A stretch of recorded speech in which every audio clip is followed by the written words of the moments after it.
Bueno, de lo que vamos a hablar ahora, si bien el contenido del tema no nos hace nada bien, tampoco podemos andar escondiendo la cabeza bajo la tierra como el avestruz, ¿no? Eso sería de un ciudadano irresponsable. Lo positivo que se puede destacar es que, afortunadamente, después de muchos años, hoy del tema se habla, porque es importante poder establecer que si hablamos de nuestros problemas, lo más probable es que en algún momento le encontremos una solución. Nadie puede solucionar lo que no se conoce, y durante muchas décadas en la Argentina no se conoció este tema, por lo tanto era inútil a veces poderlo desarrollar, sobre todo a través de los medios, ¿no? Vamos a hablar sin ningún tipo de condimento o de opinión política sobre un tema que desde hace décadas nos viene destrozando como país, ¿no? Y que tiene que ver y que impacta directamente en la vida de cada persona que vive en la Argentina. Tiene que ver con esta constante, ¿no?, de tomar deuda por parte del Estado Nacional, ya sea a través del fondo, de la colocación de títulos en el sector privado, dólares que entran y que luego terminan yéndose denominados en estos tiempos como fuga de capitales, ¿no? ¿Cómo funciona el sistema de la fuga de capitales y cuánto daños nos ha hecho? Lo vamos a hablar con un estudioso de siempre sobre estas lides, como es el profesor Alejandro Olmos. ¿Cómo le va, Olmos? Gusto en saludarlo. ¿Qué tal, Claudio? ¿Cómo está usted? Bien, bueno, digamos, dentro de la desgracia que nos sucede esto a los argentinos, lo bueno es que hoy se habla. Y sí, por supuesto. Lo que pasa que pareciera que el tema de la deuda es una cuestión recurrente en nuestra historia, se ha intentado silenciar muchas veces, diciendo que ya estaba todo arreglado, hubo reestructuraciones y todo, pero evidentemente cuando uno no ataca la estructura, las cosas van a seguir sucediendo. Y la Argentina nunca quiso ni investigar su deuda, ni cuestionar los créditos, ni reclamar lo que había pagado por deuda privada fraudulenta, y ahora estamos pagando las consecuencias. Fíjese que después del famoso arreglo a los buitres, todavía quedan 2.500 millones de dólares que andan dando vueltas por el exterior y no se sabe ni dónde están, hay algunas ejecuciones. Entonces, claro, como usted decía, mientras esto no se hable, en los medios de esto no sale nada, parece que ya pagamos todo, es decir, las consecuencias estamos viviendo, ¿no? Y lo del fondo realmente creo que ha sido la culminación de todo este aparataje de endeudamiento descomunal en los últimos 3 años y medio. ¿Qué está pasando, más allá de la actitud tanto del gobierno como del Frente de Todos, de su candidato Alberto Fernández, de su equipo económico, con el Fondo Monetario y cómo funciona la fuga de capitales? Primer punto, la fuga es muy simple. Imagínese que usted tiene dinero, lo trae a la Argentina, vende los dólares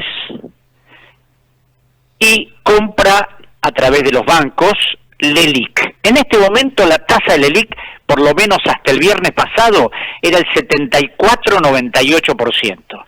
Como son letras a corto plazo, a 7 días, es decir, usted invierte ese dinero, lo tiene jugando 20 días, un mes, después de cobrar el interés descomunal que no existe en ninguna parte del mundo, lo vuelve a convertir en dólares, imagínese la ganancia que tiene, por un lado. Por otro lado, para evitar el aumento del dólar, el gobierno sube la tasa. Si el gobierno no sube la tasa o la disminuye, como la disminuyó al 60% hace un mes y pico, el dólar sube. ¿Por qué? Porque los capitales especulativos les interesa simplemente tomar ganancias. Entonces, o invierto en dólares o invierto en el LELIQ. Invierto en dólares si no me subís la tasa. Si me subís la tasa, bueno, me quedo en LELIQ. Y por otro lado, como el gobierno tiene que evitar que el dólar suba, porque eso se traslada inmediatamente a los precios, tiene que tirar dólares al mercado. Esos dólares, ¿quién los compran? Los que conocidos de siempre, y por supuesto no es que son dólares que se quedan en el país, sino que inmediatamente se transfieren. Ha habido transferencias de 30.000 millones de dólares Es decir, el préstamo del fondo todavía quedan para parar alrededor de 10.000, o sea, en gran parte se las tomó. Eso por un lado. Por otro lado, y esto es fundamental advertirlo, el endeudamiento del macrismo, que es 4 veces lo que tardó la dictadura en 7 años, no es solo endeudamiento del gobierno. Aquí son responsables la mayor parte de dirigencia política con representación parlamentaria, porque no ha habido una sola emisión de deuda que no esté fundada en las leyes de presupuesto aprobadas por el Congreso de la Nación en los últimos 3 años. Estos señores de la oposición se hacen los distraídos, hablan de la deuda del gobierno, pero se olvidan que esa deuda fue aprobada por ellos. Otro punto más que tiene que ver con el fondo. Están todos con los dedos pegados. Exactamente, pero además en el caso del fondo también. ¿Y sabe por qué?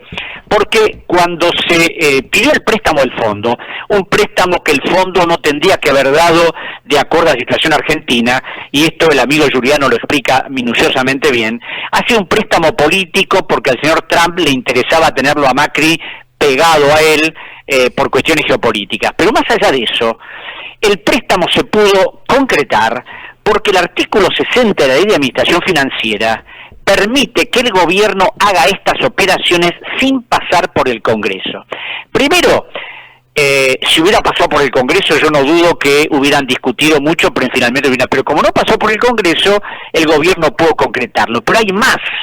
¿Por qué pudo concretarlo el gobierno? Porque esa ley, que es del año 1992 y fue prorrogada durante varios años, fue ratificada su validez en el año 2014, cuando sancionó el digesto jurídico argentino, que fue aprobado también por la mayoría de ambas cámaras.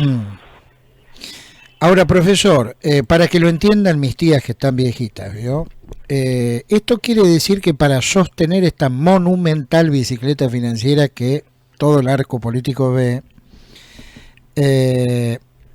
pedimos dólares prestados para pagarle las ganancias que les dejan las LELIQ y que luego se llevan los dólares. Es decir, los dólares entran por una ventana y se van por la otra. Y nos queda la deuda. Claro, pero además fíjese a lo que hemos llegado. Yo creo que esto no tiene antecedente en la historia financiera de la Argentina, que la conozco bastante bien, ¿no?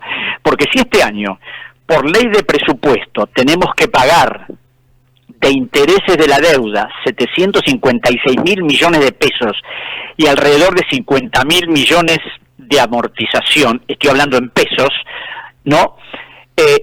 Por intereses de las LELIQ y de los pases pasivos, va a ver que son operaciones a corto plazo del central con otros bancos, va a haber que pagar 2 billones de pesos durante el año. Es decir, es la primera vez que la deuda cuasi fiscal del banco significa pago de intereses casi 3 veces lo que hay que pagar por la deuda que tiene la Argentina con el exterior. Ahora, ¿cómo es posible, digamos, que estoy viendo algunas declaraciones de un dirigente argentino que va a estar sobre horas de este mediodía en José C. Paz, que está intentando sacar por ley, digamos, parece una obviedad esto, pero en realidad no lo es, que el Poder Ejecutivo le tenga que informar a los legisladores en cada toma de préstamos o de endeudamiento el detalle de cada operación. Digo, ¿cómo es posible que a esta altura del campeonato todavía el Congreso no tenga la participación del detalle de cada endeudamiento? Claro, no la tiene, primero porque no le interesa, y segundo, porque antes de aprobar la emisión de deuda, tendrían que decir al Poder Ejecutivo, bueno, ¿y esta deuda para qué es?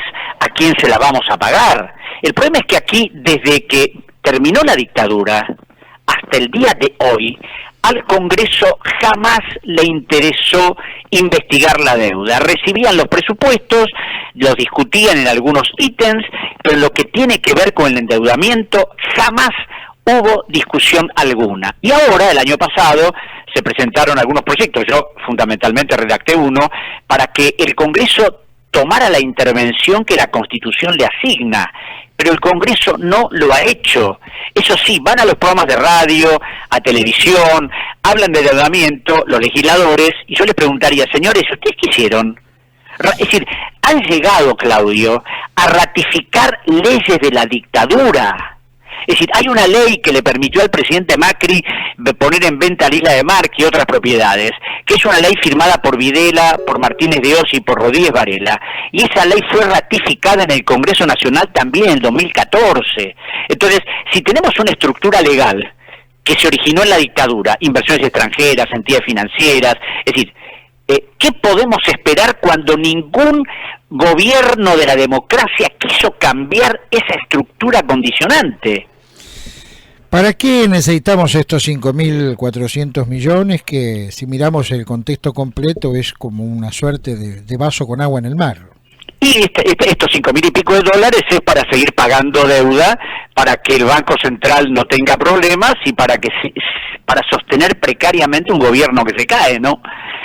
Ahora, hay que ver si el fondo no presta este dinero.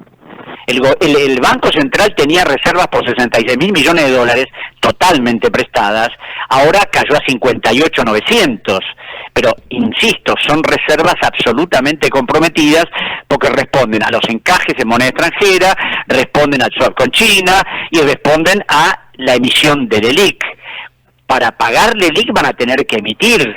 Entonces están en una encerrona que no pueden resolver, y si vuelve a ganar el señor Alberto Fernández, es decir, se va a ver en figurillas para ver cómo arregla esto, más allá de que seguramente va a negociar con el fondo, va a reconocer, ya lo han dicho sus voceros económicos como Guillermo Nielsen, Matías Culfas y Emanuel Álvarez Agis, que ellos van a pagar todo, no van a cuestionar nada, y mientras la Argentina no cuestione nada, mientras la Argentina no enfrente las cosas en su realidad, como usted decía, conocerla en detalle, y no va a pasar nada. Es decir, el Ecuador, ¿por qué pudo enfrentar a los acreedores y negociar en otras condiciones? Porque trató de ver cómo era la historia. Aquí nunca se quiso ver, siempre se pasó por arriba y bueno, ahora estamos pagando las consecuencias. Y por supuesto, en este momento, como bien dice Nielsen, esta es una deuda de un gobierno democrático aprobada por ambas cámaras del Congreso. O sea, ¿qué van a decir ahora? Es decir, aquí en la Argentina discutimos caja por parte de los legisladores y de la dirigencia en su conjunto, y no endeudamiento y no futuro.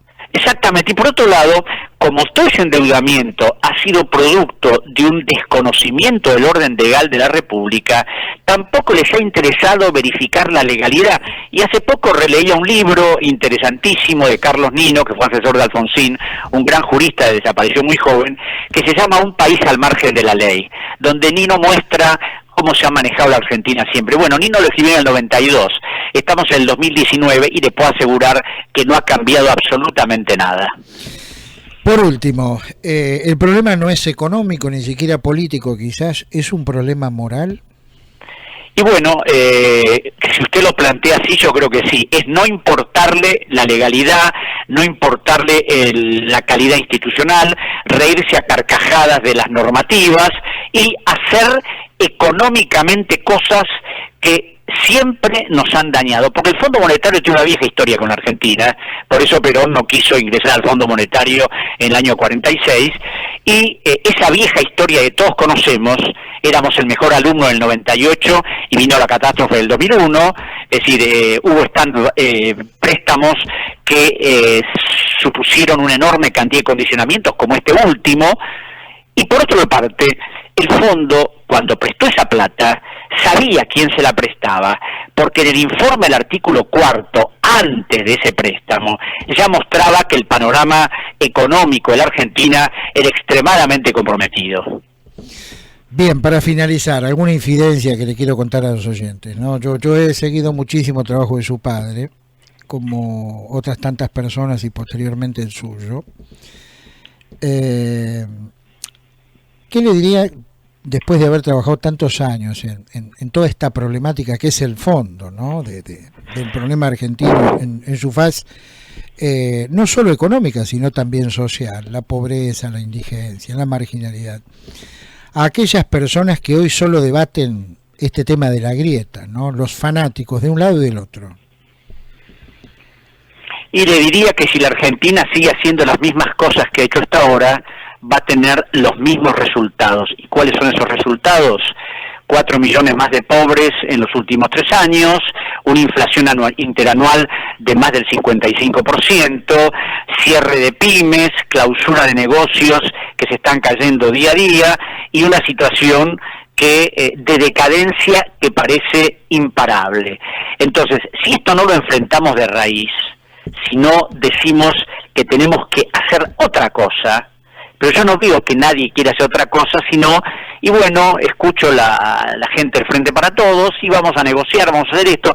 Por supuesto, claro, en cuanto se dice algo complicado, el sistema financiero inmediatamente empieza a desbarrancar todas las variables. Está, ¿no?, aumentando el dólar en estos momentos. Sí, 58 el BNE, acabo de ver el Banco Nación. Entonces, el problema es manejarse con prudencia, pero también ser firme. Y acá veo que la firmeza va a estar condicionada de nuevo por los organismos multilaterales, por el sistema financiero y por los especuladores de siempre. Estamos escuchando a Alejandro Olmos. Profesor, que siga usted muy bien, que tenga igualmente, Claudio, un gran abrazo.